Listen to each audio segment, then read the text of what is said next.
you set up the suspension. Right. You make it nicey nice. Yeah. Donahue's happy. Donahue's happy. Yeah. We bring then after that was after the first practice. Bring the car back to California in between. So we shipped it back. It landed on a Monday, and we had to be back in Colorado on Thursday. So we had 3 days to work on the car, and then we did some aero work with Gunther Works. So I brought him a bunch of parts. I said, hey, I need these bigger. So we need, because the air's thin, so you need to. I brought him a bunch of parts and said, I need these bigger. Like what, wings? Front canards, the dive planes. They made us a huge front splitter that goes all the way under the front of the car, which worked out really well. And then we actually. How interesting to see a Gunther Works sticker on a water-cooled car. Right? I know, that's a little interesting. Yeah. Good dichotomy there. Yeah. I called Peter up. Yeah, Peter's the guy for the carbon. If you need the carbon on the fly, that's what you got. No, and it came through quickly. I mean, real quickly. And then... Did he trade you for that sticker? He goes, I'll do it, but I want a sticker on the nose. There was still some business to be had there. Yeah. No, but it was a good partnership. They answered quickly. They were good. We did a little bit of a rear flick. I don't know if you could see in one of the back pictures that sits on top of the deck lid, like just accentuates the ducktail. Did a computer tell you that you needed that? Yeah, it did. A computer told us that we needed, and what really told us was David. When we did some aero work to the car, so we mixed this stuff called FlowViz, so you can we didn't have enough time to really validate everything. So it was just like, what do you make the aero more? So then we. It sounds dumb, but we. No. But if the air is half as thin, right? You got to make it work better. You got to make more wing surface, right? Yeah. That makes basic sense. I think. So the dive planes, we had them actually blocked off in the front, walled off, and one of my buddies from Tesla called me and he said, "What are you guys doing up there?"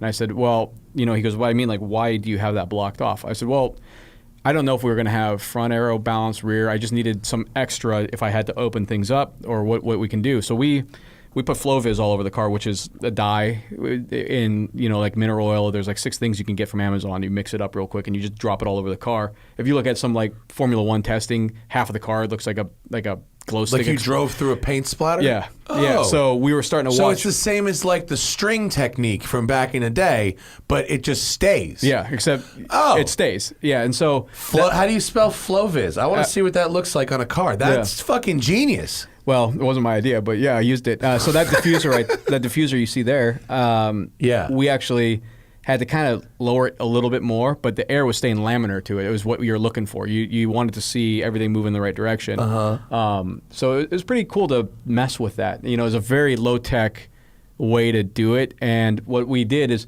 so when we had the dive planes up front, blocked off, the canards, we were up at the top of the mountain, and so we had 2 runs with them open and 2 runs with them closed. And he could... this might seem like a dumb question. How do you block them off? Oh, you block off... You see the side support? Yeah, you just literally block off. Yeah, yeah. And so we did a back-to-back with it set up that way. And what is the side support actually doing there? I've never seen that connecting multiple canards like that. Yeah, the factory bumper is plastic and it's thin. And when it the OEM canards looked like they were trying to pull through, and so we just wanted to support the outside, and we backed them up on the inside. That makes sense. And typically, a canard isn't meant to add downforce; it's meant to create more turbulence on the side of the car to help evacuate the air from the wheel well.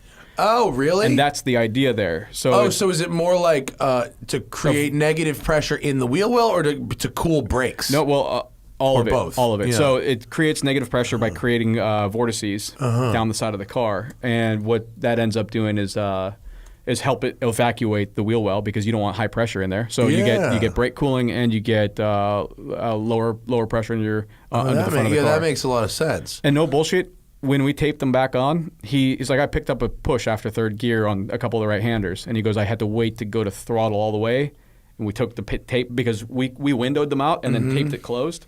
And when we opened them back up, he's like, so it is doing something. Something, yeah. Oh, there's the FlowViz. Yeah, there you go.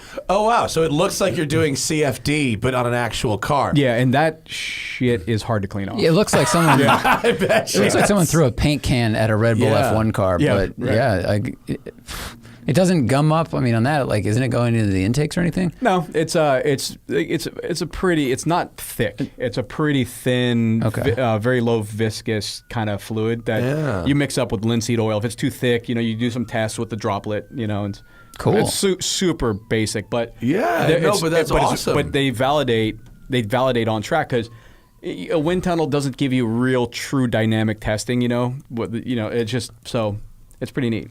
That's very cool. Yeah. I didn't know that was a thing. That's awesome. No, I love messing with little things like that, and I was just geeking out. Did you ever do the strings also? Oh yeah, I did the strings. Yeah. But in all honesty, I wanted to do the strings on the car, but then I'd have to have so many cameras on it to watch what the strings are actually doing. Right, it's probably screwing up what I'm after. No, the fact that the FlowViz stays, that's the whole thing. Yeah. Yeah, because otherwise you need a tracking car or mad telephoto lenses or something. Yeah, exactly. Yeah. But it's pretty. I'd like to do the string on a car though one day. I think that'd be fun. And just know what? It's crazy. You do that, you track it, and you take a picture like this, and then you can do a comparator, and then you do something else to the car, and you watch all the other strings. It's pretty neat. Yeah. Well, I use, I'm a sailor. Yeah. And so if you're a sailor, you use these things called telltales, which is a piece of yarn just like that, and they're on opposite sides of the sail. And so depending on whether the telltale yarn is either just sagging limp or whether it's kind of erect, going straight back, or whether it's flapping wildly, that tells you what to do with the sails for optimum aerodynamics. So give me an example. If it's flapping wildly, so you've got them on the inside of the sail and the outside of the sail. So if they're on the inside, if the ones on the outside of the sail are straight out and the ones on the inside of the sail are flapping, you want to trim your sail in. If you trim your sail in, they should to the exact right degree. Right. They should both be inside and outside. Should all be facing straight out. Got it. And if the outside one then starts flapping, now you can let the sail out a bit. That's cool. And if they go limp, your sail is just let out way too far, and you need to start trimming. It's just way off. Right. Yeah. Wow. See, that's same exact principle, right? It's totally it's just the same exact watching thing. what the air is doing, Yeah. and how the whatever it's a fender or the airflow or the sail itself is affecting the passing. Yeah. How the air passes. When you want it to flow evenly around both sides of it, it's very cool stuff. Yeah. No, that's awesome. I like that. So how when you're just okay, now these canards now they need to be downforce and not just turbulence creators. So how do you know where to add rigidity? Well, it's just like I said, it was a little backyard. We're just throw the wall on the side of it and box it in, and then when we opened them up, we just scribed the inside line of the canard, because the canard isn't a wing. A wing needs a cord, right? It needs two different profiles on the top and the bottom.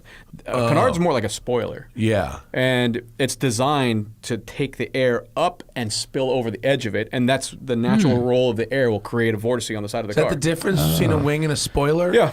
A spoiler spoils, right. Whereas a wing has a flow. Yeah, anything with a distinct. Almost anything could be a spoiler, right? That's when you see sticking your hand out of the car could be a spoiler, right? Or you see NASCAR, they always called the rear deck spoilers, and then when they went to the wing, where it's actually a profiled cord, then you see that it's called a wing, because it has an aero effect of low pressure and high pressure separation, and so. I've never actually considered those terms really being different. Have you? No, whenever I see a canard, I just assume it works the same way. It just jams the front end down and causes more downforce. No, it looks like it would do that. Yeah, right. And that's what it looks like. But that's why a lot of times you can take a car and go 170 with a canard on the side of it that's just double-sided taped on, because its job isn't to its job is as the air starts to roll up, it just spills off the edge of it.